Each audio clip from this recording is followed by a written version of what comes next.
wala pa ring tigil po sa pagpapakalat ng kasamaan, fake news, pagwiwis ng masama sa ating Pangulong Bongbong Marcos, yung mga DDS influencers.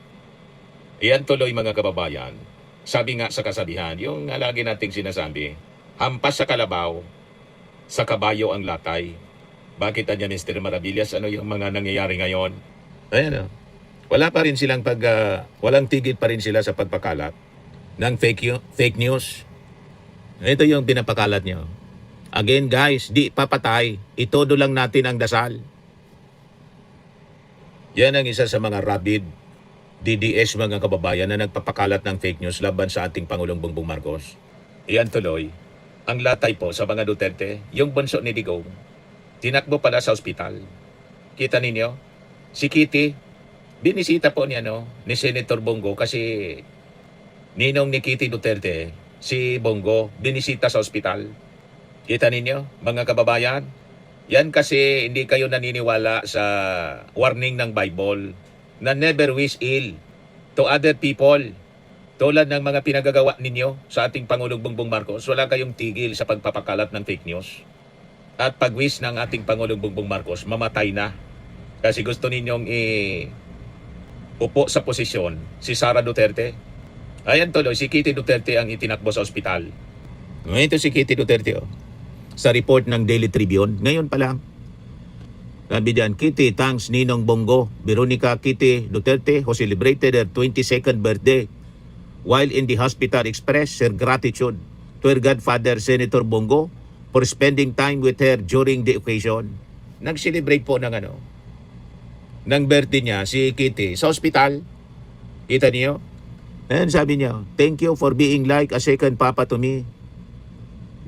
She shared that she received a fruit basket while hospitalized and was also given gifts.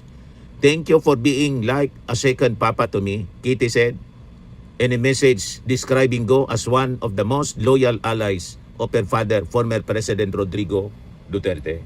Sinare mismo ito mga kababayan na video ni Bongo. Ayan sabi rito. Batas PH report, Bongo to Kitty, magpagaling kaagad. Senator Bongo extended birthday wishes to his godchild Kitty Duterte and visited her in the hospital, sharing photos from the celebration. Magpagaling kaagad, naway pagkalooban ka ng mahabang buhay, mabuting kalusugan at kaligayahan at isa kang matatag na babae, may pusong katulad ng sa papa mo. Go wrote in the caption. Ayan mga kababayan, tinakbo sa ospital si Kitty Duterte.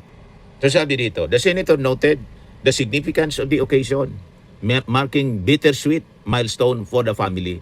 Ito na po ang pangalawang birthday ni Kitty na wala si Tatay Digong.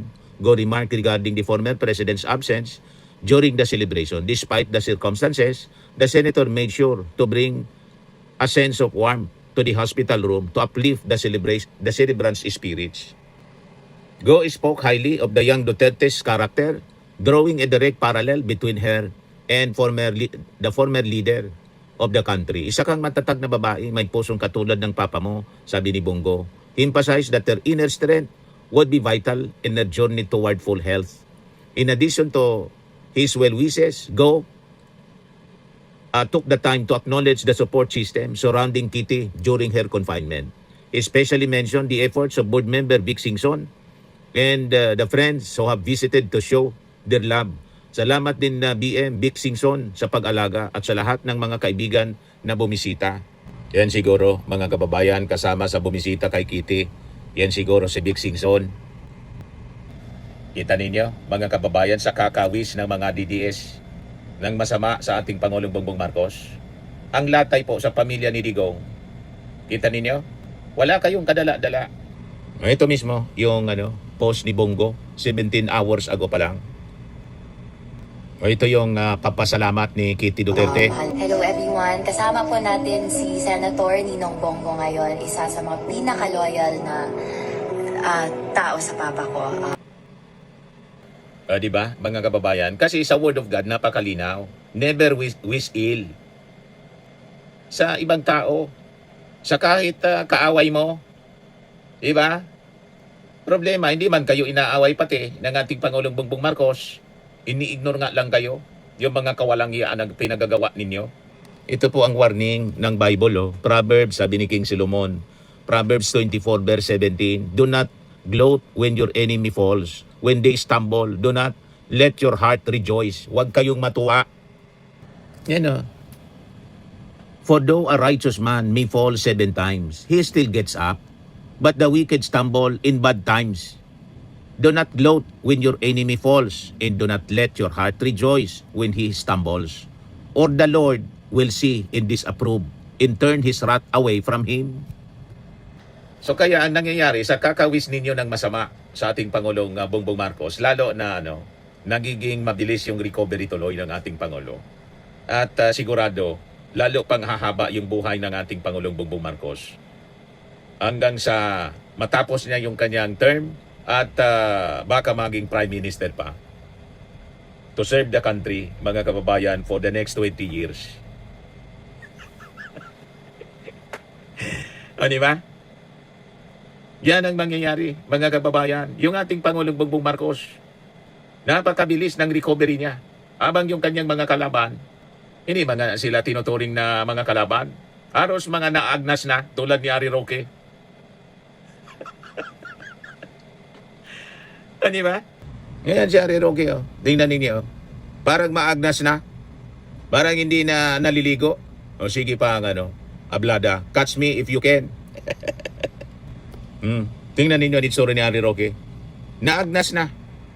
Sa kakawis ng masama sa ating Pangulong Bongbong Marcos, ng mga Duterte, at ng kanyang mga minions, ang tama sa kanila, ang buwelta sa kanila. Yung ating Pangulo, fully recovered na. Yung sa araw ng kagitingan nito, April 9, poging-pogi tuloy, oh. Mga kababayan. O, di ba?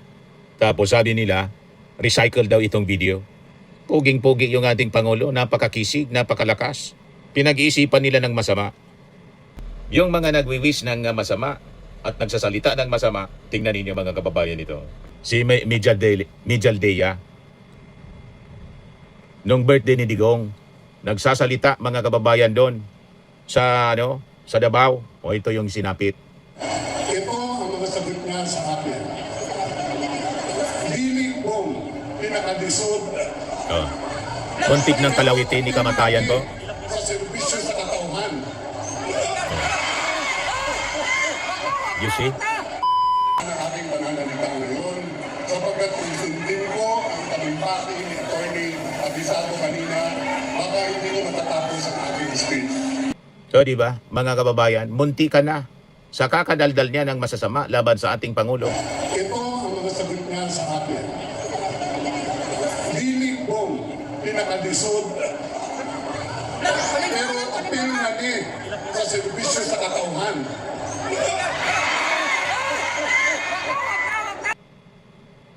Kaya yan, mga kababayan, ang hampas nila sa kalabaw, sa kabayo yung latay.